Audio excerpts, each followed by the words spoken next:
تو گناہوں بھری زندگی کا آغاز ہو جاتا ہے. شادی کی نعمت سے آدھا ایمان مکمل ہوا تھا، یہ نعمت اب چھن گئی ہے. آنکھوں میں پاکیزگی آئی تھی، یہ پاکیزگی اب چھن گئی ہے. آوارہ نظری اور گناہوں کی طرف انسان کی رغبت بڑھ جاتی ہے جب تک دوسری طرف دوسری شادی نہ ہو. اسی طرح خاندان میں بدنامی، بعض اوقات ایک طلاق کی وجہ سے شوہر پر اور بیوی پر یہ منفی اثرات آتے ہیں کہ باقی بھائی بہنوں کی شادیوں میں بھی رکاوٹ بن جاتی ہے. پورا خاندان مشہور ہو جاتا ہے کہ یار یہاں پہ تو طلاقیں بڑی ہوتی ہیں، بیٹیوں کو بھی ہو رہی ہیں اور بیٹے بھی طلاقیں دے رہے ہیں، ادھر شادی مت کرنا.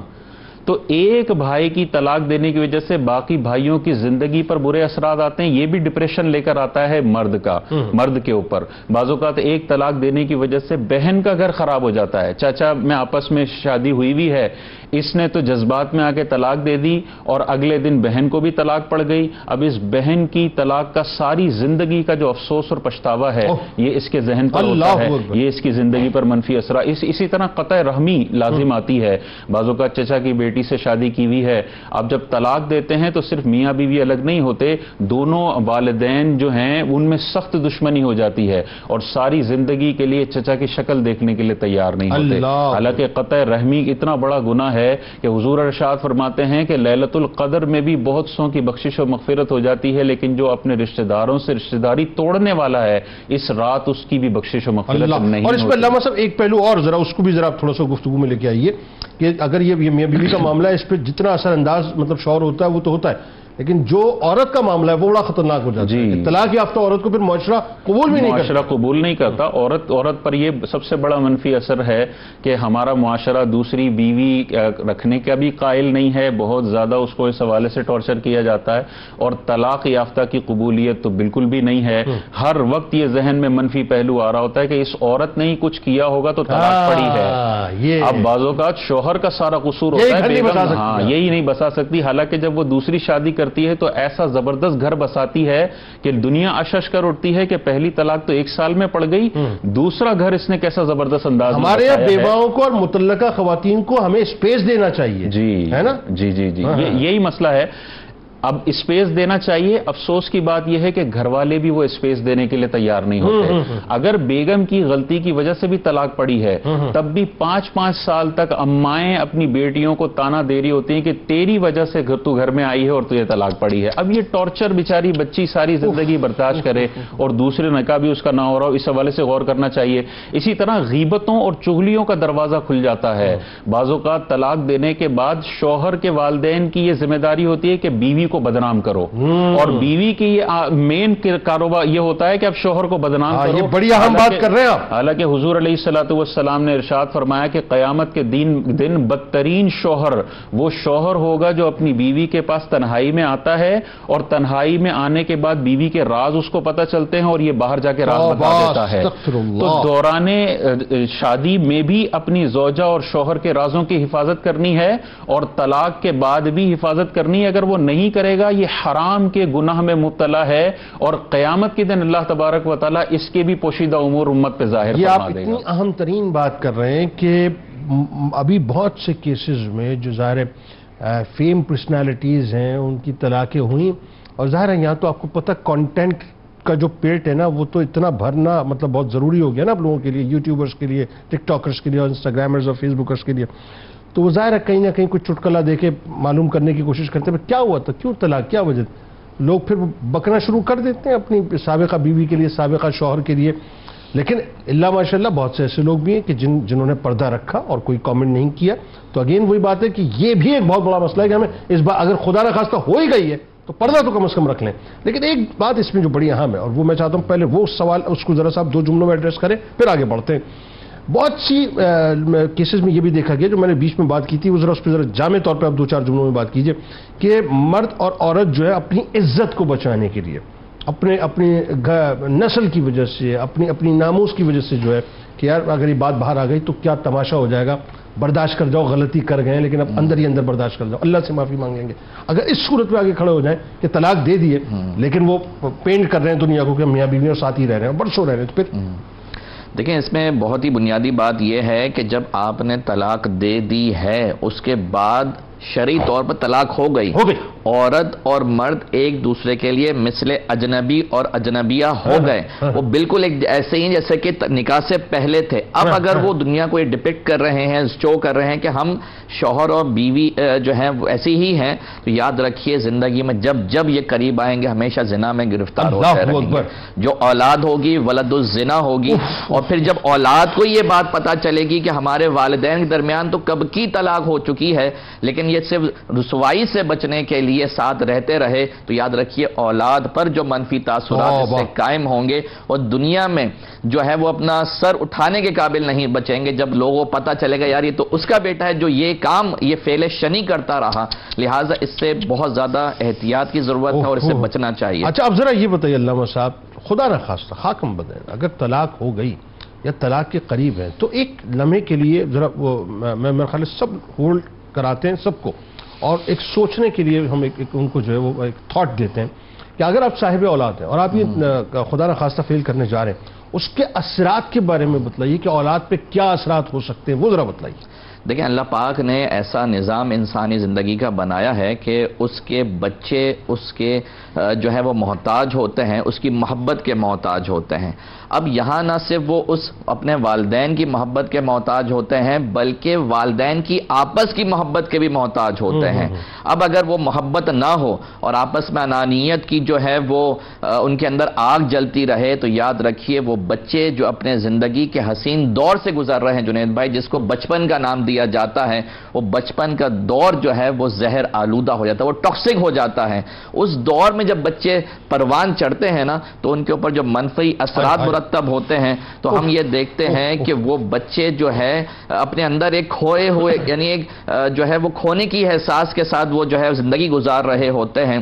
ان کا اگر ہم بالخصوص اگر ایسے بچوں کو اگر ہم ان کا تعلیمی گراف دیکھیں، ان کا اکیڈمک کریئر دیکھیں، تو میرا نہیں خیال کہ ہمیں کوئی میں اگر اپنی بات کروں پرسنلی کہ مجھے ایسا کوئی شخص نظر نہیں آیا، کوئی ایسا اسٹوڈنٹ نظر نہیں آیا جس کے والدین کے آپس میں ناچاکی رہتی ہو، طلاق یافتہ ہو اور وہ اکیڈمکلی بہت زیادہ ہائی فائی ہو، ایسا کوئی نہیں۔ ان کا اکیڈمک کریئر ہی تباہ ہو جاتا ہے۔ ڈیزاسٹر جو ہوتا ہے وہ مینٹلی طور پہ جو مختلف بیماریوں میں مبتلا ہو جاتے ہیں، بائی پولر ڈس آرڈر میں مبتلا ہو جاتے ہیں، ڈپریشن کے مریض ہو جاتے ہیں، اور اسی طرح ایک جو بڑی خرابی اس میں پیدا ہوتی ہے کہ ایسے بچے کرمنل ایکٹیویٹیز کے اندر مختلف ہو جاتے ہیں جب وہ بڑے ہوتے ہیں، کیونکہ انہوں نے تو ہر طرف نیگیٹو اپروچ ہی دیکھی ہے، نیگیٹو مائنڈ سیٹ ہی دیکھا ہے اپنے سراؤنڈنگ کے اندر، پھر جب معاشرے کو سرو کرنے کی جب باری آتی ہے تو کرمنل ایکٹیویٹیز میں مبتلا ہو جاتے ہیں۔ اور یہاں پہ ایک بڑی ہی حساس بات جنید بھائی، بالخصوص وہ ننھی بچیاں، وہ ننھی کلیاں کہ جن کے والدین آپس میں لڑتے ہیں، ان کے والدین آپس میں ناچاکی کے بعد طلاق کی صورت میں الگ ہو گئے ہیں،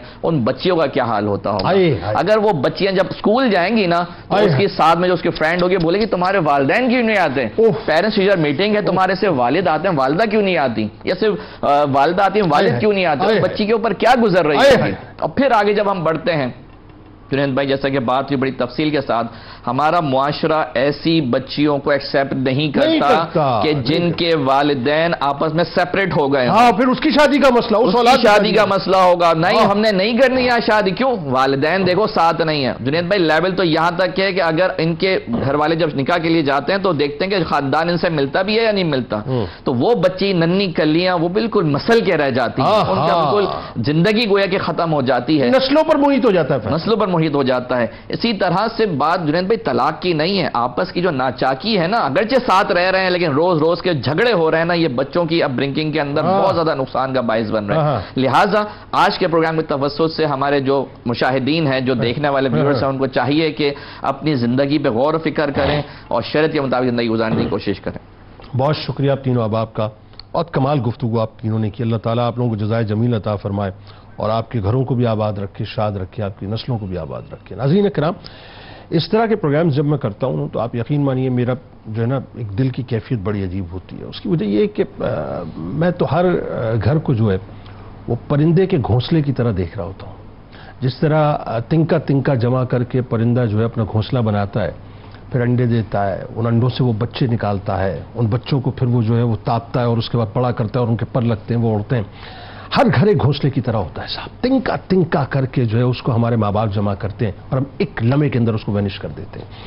آج اگر خدا نخواستہ اپنی فیصلہ کیا نا کہ میں نے اس وقت بس کورٹ نکلنا ہے اور جا کر جو ہے وہ بس یا تو خلا دائر کرنا ہے، طلاق کا فیصلہ کروانا ہے، تو قدم باہر نکالنے سے پہلے ایک لمحے اپنے قدموں کو پیچھے کر کے ذرا اپنے روم کے اندر وہ جو آپ کے بیڈ کے اوپر آپ کے بلینکٹ میں لیٹی ہوئی معصوم سی بچی ہے نا، یا معصوم سا بچہ ہے جس نے اپنے چہرے کے اوپر بلینکٹ رکھا ہوا ہے، اس بلینکٹ کو ایک لمحے کے لیے اس کے چہرے سے اتار کر ایک لمحے کے لیے، صرف ایک لمحے کے لیے اس پھول سے چہرے کو دیکھے گا ضرور، اس شہزادی کے چہرے کو، شہزادے کے چہرے کو دیکھے گا ضرور، اور دیکھنے کے بعد یہ سوچیے گا کہ اب سے کچھ لمحوں کے بعد باپ اور ماں تقسیم ہو جائیں گے، وہ تقسیم نہیں ہوں گے، یہ شہزادی تقسیم ہو جائے گی، اس کا وجود تقسیم ہو جائے گا، اس شہزادے کا وجود تقسیم ہو جائے گا۔ اس کے بعد کوئی فیصلہ کیجیے گا۔ اپنے آپ کو تقسیم کر دیجیے اندر سے، لیکن اپنے آپ کو اپنی بیوی سے تقسیم مت کیجیے، ورنہ آپ کی اولادیں تقسیم ہو جائیں گی، اور وہ تقسیم ہو جائیں گی تو پھر نسلیں تقسیم ہو جائیں گی۔ برداشت کرنا سیکھیے، رشتوں کو نبھانا سیکھیے، گھر بنانا، گھر بسانا سیکھیے۔ کتاب الشفا، گھروں میں باہمی اتحاد اور محبت۔ آپ کو بتلاتے ہیں وظیفہ کہ جس گھر میں روزانہ سورہ یاسین کی تلاوت کی جائے تو اس گھر میں سب اہل خانہ کے درمیان باہمی اتحاد اور محبت کی فضا پیدا ہو جاتی ہے، اور وہ گھر امن کا گہوارہ بن جاتا ہے۔